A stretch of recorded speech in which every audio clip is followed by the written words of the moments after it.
Aceh Jaya, saat ini aktivitas warga kembali berjalan normal.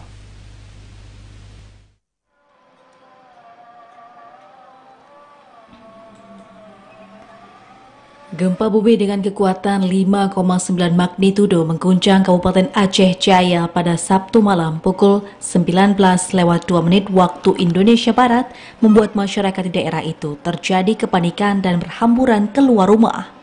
Berdasarkan pantauan TVRI, pasca gempa bumi sejauh ini belum ada dampak yang ditimbulkan, baik kerusakan bangunan maupun korban jiwa dari masyarakat setempat.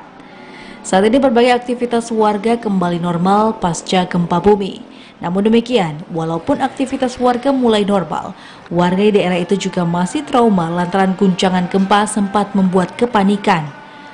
Pemerintah setempat melalui Badan Penanggulangan Bencana setempat melakukan pemantauan dan koordinasi dengan berbagai pihak terkait kerusakan yang ditimbulkan. BPBK setempat mengimbau kepada warga untuk waspada dan siaga terhadap gempa susulan. Guncangan gempa bumi juga dirasakan masyarakat yang tinggal di sejumlah wilayah seperti di Kabupaten Aceh Barat, Banda Aceh, Aceh Besar, dan juga Pidi. Dari Aceh Jaya, Musliadi, TVRI Aceh melaporkan.